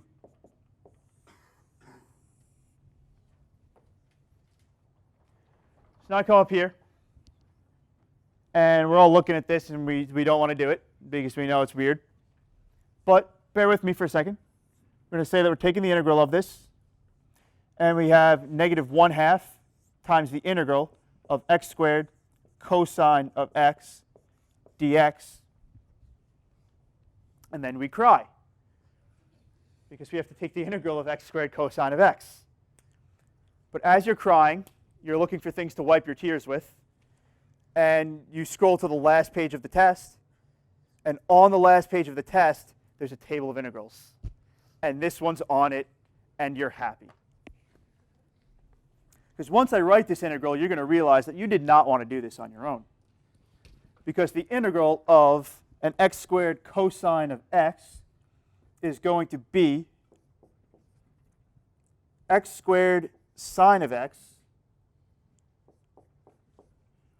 minus 2 sine of x plus 2x cosine of x. Right? Integral of x squared cosine of x is going to be x squared sine of x minus 2 sine of x plus 2x cosine of x. And we know that this negative 1/2 needs to stay in front. So when we simplify, we know that u1 is just going to be, we'll distribute this through. We'll have negative x squared sine of x over 2 plus sine of x, because of the negative and the negative, plus or minus x cosine of x not over 2. So this is my whole u1 term. Integral looks bad, but if you have something that's this bad, it'll be on the integral table. Or if you don't have an integral table, then you don't need to take an integral that bad. So now the very last step is we got to put stuff together in our general form, in our particular form, which is again just u1 y1 plus u2 y2. So we have our y particular is equal to, I'm not going to rewrite that whole thing, so I'm just going to write u1 times y1, which is x to the negative 3, plus u2, which is 1/2 sine of x, times y2, which is x to the negative 1st. And we're going to take this whole thing, we're going to add on that whole thing, and our general is going to be equal to our particular plus our homogeneous. I'm lazy. I don't feel like writing out the whole answer, so I'm just writing this. But you would just take this, add that onto it, and you'd be done.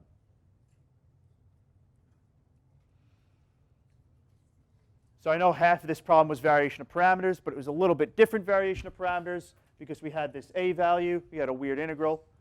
But are there any questions on variation or on Cauchy-Euler? Cool. So now we got some definition of Laplace.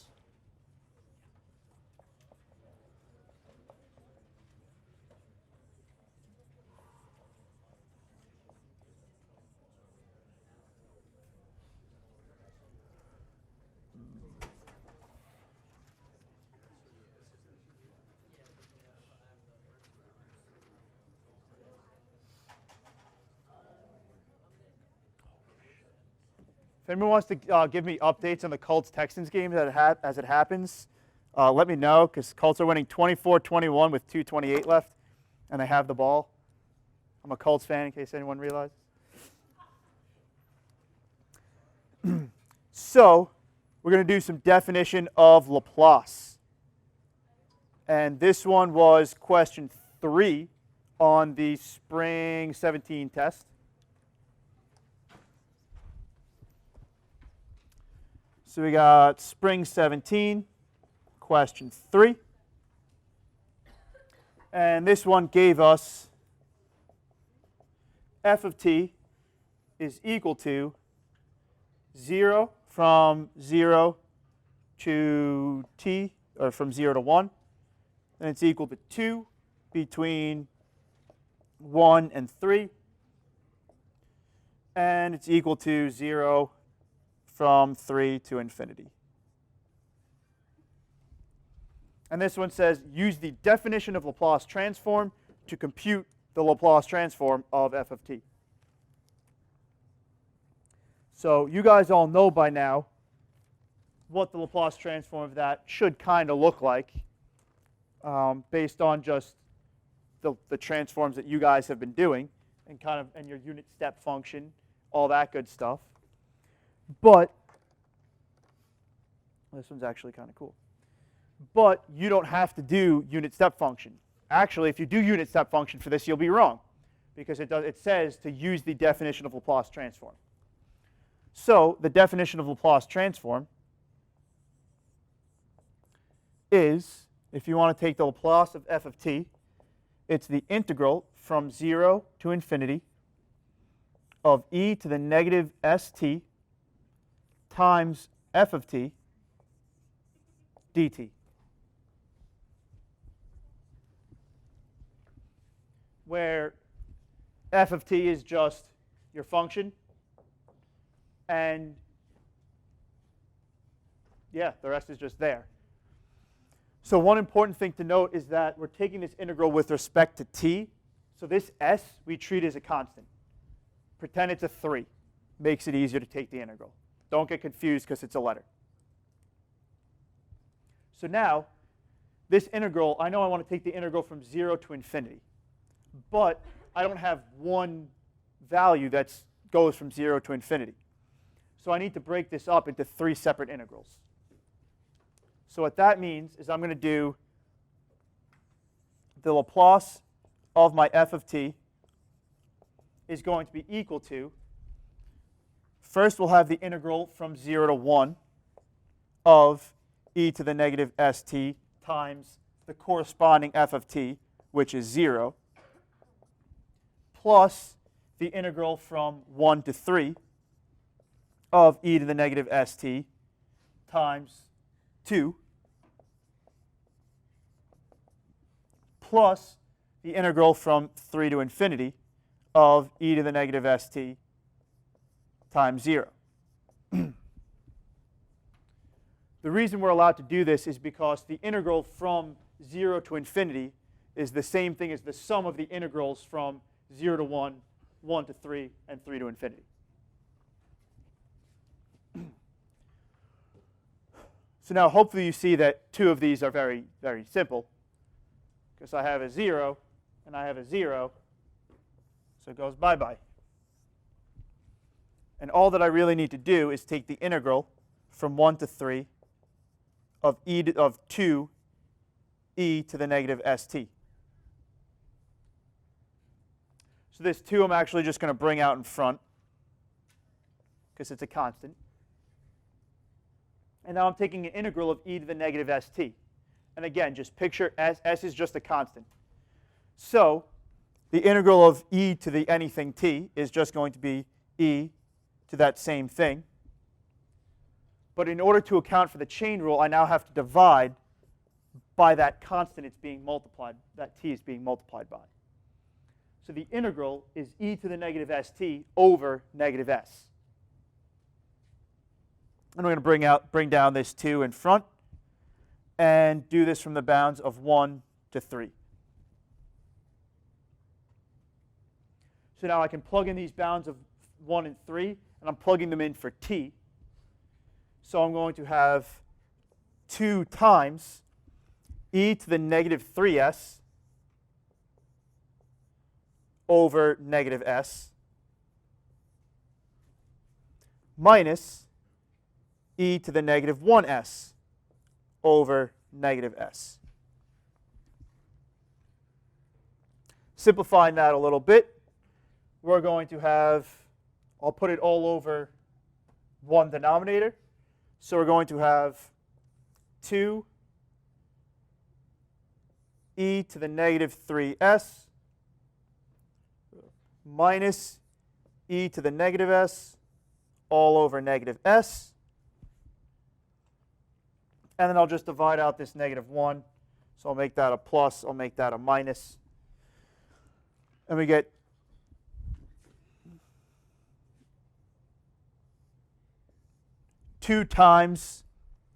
negative 2 times e to the negative 3s plus e to the negative s. No. Yes. Does that make sense? So now this right here, I think it doesn't even help. President's test I'm going off didn't even attempt this problem. So now this right here is the Laplace transform of this function. Now we could have found this using, I think we could have done unit step function. Yeah, we could have done unit step function, and we would have gotten the same exact answer. Yes. I messed up the signs because we distribute this out, and we have a positive and negative. When we factor out the negative, yeah. I knew I messed up those signs. Thank you. So, does anybody have this? And this would be the final answer to this problem, because you can't really simplify that any further. Does anyone have any questions with definition of Laplace? It can't really get any more difficult than this, because all it's going to be is they're going to give you a piecewise function. You plug it into that integral, and you take the integral. That's as tough as it can get. OK. So the last thing that we got on the schedule is we're going to do some inverse Laplace transforms. And then once we do that, you guys can leave. You can stay and ask me some other questions if you want. Or you can not. I really don't care. But if you guys do want to come out to the heat and wave equation review, that's going to be tomorrow night at 9 o'clock. I think it's, that one's again in this room. I'll be going over pretty much just one problem, because the one problem is going to take 45 minutes to an hour. It's going to incorporate some eigenvalues. It's going to do some separation of variables, kind of Fourier series stuff, but the one example I have doesn't go too deep into Fourier series. But it's going to be a lot of stuff in one problem, and we'll have a fun time. But let's move on to some inverse Laplace transforms.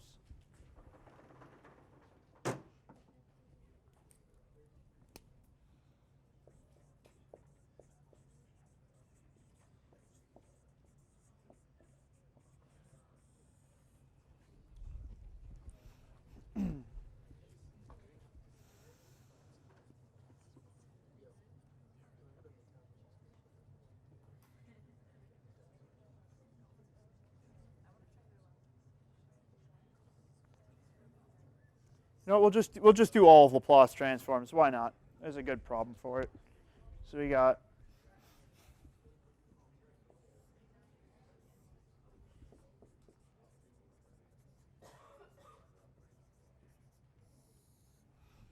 so for Laplace transforms, we have y prime plus 5y is equal to 14e to the 2t. And it gives us an initial value of 3. And this says, use Laplace transforms to solve the initial value problem below. So our first step when we're trying to solve using Laplace transforms is we're going to take the Laplace of both sides.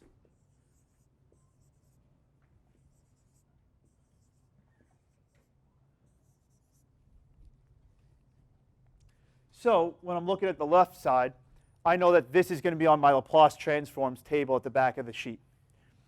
I know that the Laplace transform of y prime, since I have it y to the single derivative, it's going to be just s to the single power times capital Y of s minus s to the 0 power y initial. So that all comes from my y prime.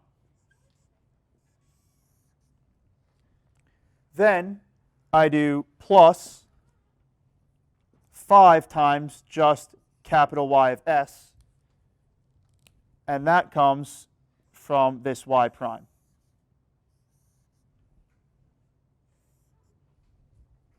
Or from just the 5y. So this right here is the Laplace transform of the left side. And then I'm just going to write Laplace of f of t for the right side. We'll get back to that later. But I know in this problem, I want to go from my equation that has my t's. I'm going to transform it into the magical world of s's with Laplace. I'm going to rearrange it so that way I get capital Y of s is equal to something. And then I'm going to do the inverse Laplace transform to get out of the magical world of s's back into the world of t's, and I'm going to have my final answer. So I want to get capital Y of s is equal to something. So the first step to do that is I want to plug in for my initial value. So I'm going to plug in 3 for my y of 0. And then I'm going to add that 3 over to the other side.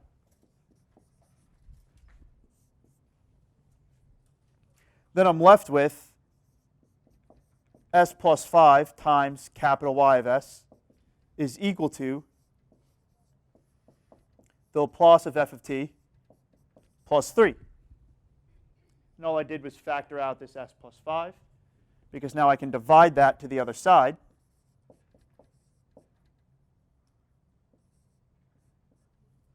And I'm left with capital Y of s is equal to the Laplace of f of t plus 3 over s plus 5. And like I said, they always put the number 5 in a Laplace problem because s's and 5s look too similar and they want you to mess up. In every problem, there's a 5. It pisses me off. So we now have this. And this would be our final answer, but we need to figure out what this Laplace of f of t is. We put it off till this point. Now we got to solve for it.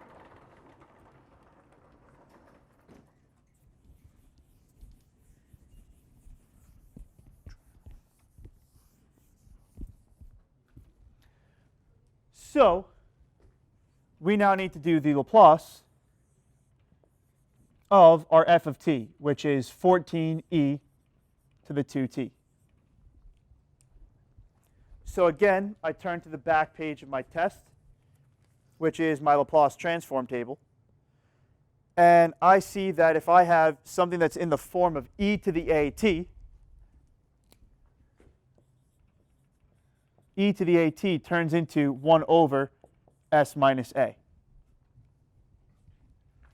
So what that means is I can take this 14, bring it out in front, and e to the 2t becomes 1 over s minus 2. So I'm just going to rewrite this as 14 over s minus 2. A nice simple Laplace transform, just looking off of the table that they provide. So now I'm going to take this Laplace transform of my f of t. I'm going to plug it into what I have for my capital Y of s. So what this is going to give me is capital Y of s is equal to 14 over s minus 2 plus 3 all over s plus 5. So now we've got to simplify this so we can get it into the form of something that we can take the inverse Laplace of. So the first thing that I'm going to do is I'm going to divide both of these terms by s plus 5, just so that way I can get rid of this complex fraction. So this is going to be equal to 14 over s minus 2 s plus 5 plus 3 over s plus 5.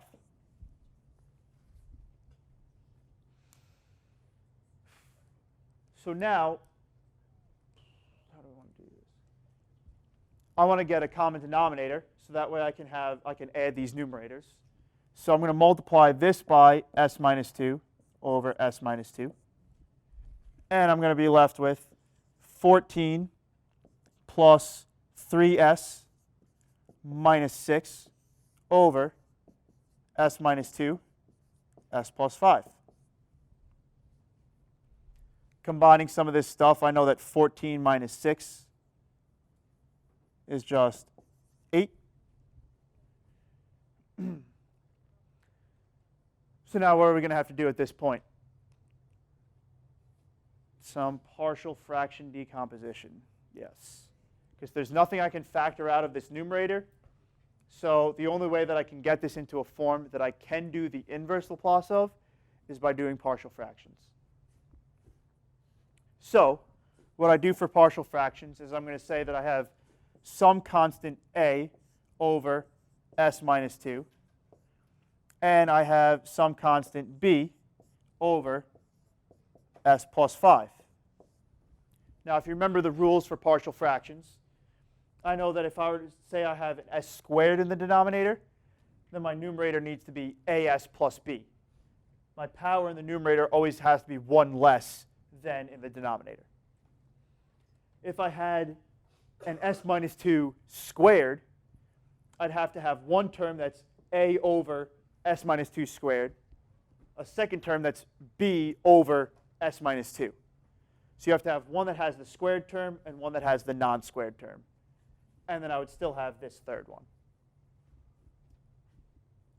But this problem doesn't have any of those more complicated factors, so we can go with it as it is. So the first step, I'm going to multiply everything by this whole denominator.